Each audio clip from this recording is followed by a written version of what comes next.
The world didn't fall because humans sinned. It fell because immortals came down. Giants walked openly. Heaven went silent, and God allowed history to reset. Stay with me, because this story explains why the world almost didn't survive. Before the flood, the earth was alive and unprotected. Humanity multiplied rapidly, filling valleys and plains with laughter, ambition, and pride. There were no walls between the seen and unseen, no awareness of danger beyond flesh and blood.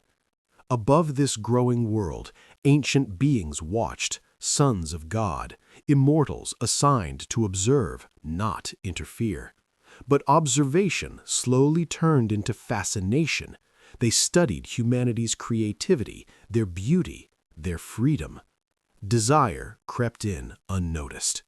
And when desire is left unchecked, it begins to rewrite purpose. Heaven didn't intervene immediately. That delay mattered, because by the time the line was crossed, the earth was already vulnerable, and something irreversible was set in motion. Among the immortals, discussion turned to defiance. Ancient writings hint that leaders among them persuaded the rest, promising unity in rebellion. They made an oath together. If one fell, all would fall. That promise sealed history. They knew the law. They knew the boundary. And still they chose dissent, not out of ignorance, but desire. In that moment, heaven did not explode with judgment. It went unnervingly quiet. The watchers moved as one, stepping toward the world below. And as they descended, something followed them. Knowledge never meant for humans. Warfare, sorcery, dominion. What they carried would reshape humanity long before judgment ever arrived. They arrived without fire or announcement. Mountains trembled suddenly as beings of light took form among dust and stone. Humans looked up and froze. These were not men. Their presence bent the air. Their voices carried weight. The immortals walked openly among humanity, teaching skills that accelerated civilization unnaturally. Weapons became deadlier. Authority became absolute. But the greatest damage wasn't technological. It was relational. The Watchers took wives from among human women. Heaven recoiled. Creation resisted. The sky dimmed slightly, as if aware something sacred had been violated. Humanity believed they were chosen. They didn't know they were being altered. And the wombs of women became the battlefield. The children born from these unions were unlike anything before. They grew rapidly, towering over men while still young. Strength came naturally. Hunger followed. They were called Nephilim, giants, mighty ones, heroes of renown. At first, people celebrated them. Cities relied on them. Kings feared and honored them. But power without restraint always turns inward. The giants demanded more land, more worship, more blood. According to ancient tradition, they consumed everything in their path. Violence multiplied. Even animals turned savage. Humanity's cries grew desperate. The earth itself groaned. And God saw that corruption was no longer limited to human hearts.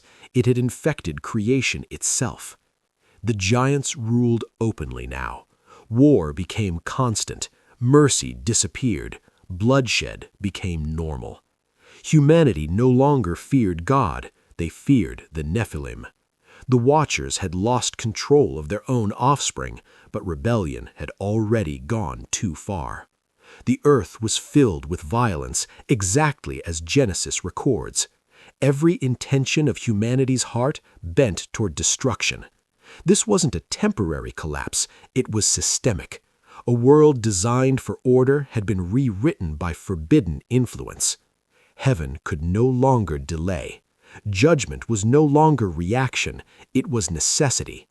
But judgment would not come suddenly. First, separation had to occur. and one man would be spared to witness it. God's response targeted the source before the surface. The watchers were seized. Ancient writings describe them bound and cast into deep darkness, imprisoned until a future judgment. Their authority ended instantly. But their damage remained. The Nephilim were still alive. Violence still ruled. Humanity was still corrupted. This was not punishment, it was containment. Heaven moved decisively, but not emotionally. Order had to be restored. And yet, amid all this chaos, one man walked differently. Noah found favor. Not because he was powerful, but because he was uncontaminated. While giants roamed freely, Noah received instructions that would outlast an entire civilization. Noah didn't preach judgment, he built obedience. While the world mocked, he prepared. The warning wasn't vague, God was clear. The earth would be cleansed, not only of humanity's sin, but of what Immortals had unleashed. The flood wasn't simply punishment, it was restoration. The Nephilim would not survive it. Their dominion would end beneath rising waters. Humanity ignored the signs. The giants laughed. The sky darkened. And when rain finally fell, it fell with purpose. The world had reached a point of no return. What Immortals started, only God could undo. Waters rose faster than strength could overcome. Giants ran, fought, climbed, but creation itself resisted them. Their size became their weakness. One by one, the Nephilim vanished beneath judgment they couldn't escape. Cities disappeared, hills dissolved. The world that knew Immortals was erased. When the flood finally receded, silence returned. The giants were gone, their voices extinguished. Only memory remained. The ark rested on dry ground. Humanity began again, smaller, humbled, restrained. But the consequences of rebellion were not fully erased. They were buried. And buried things have a way of influencing the future.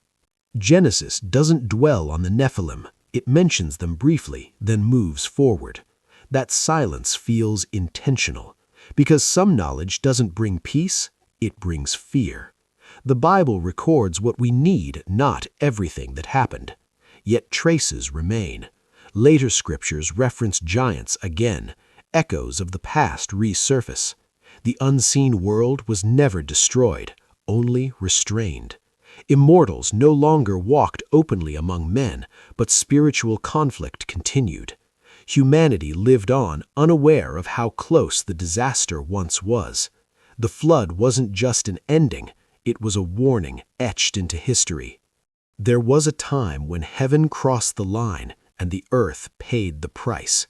Immortals walked openly, giants ruled violently, and God intervened to preserve creation itself. Genesis 6 isn't mythology, it's a boundary marker, a reminder that some limits exist for survival. The flood closed a chapter, but it didn't erase the unseen realm. It only reset humanity's role within it. And the most unsettling truth remains. If Immortals once walked among men, then the unseen world has always been closer than we think. The question isn't whether it happened. The question is whether history will ever repeat itself. Subscribe and follow if you're ready to explore the Bible beyond the surface, because some stories change how you see everything.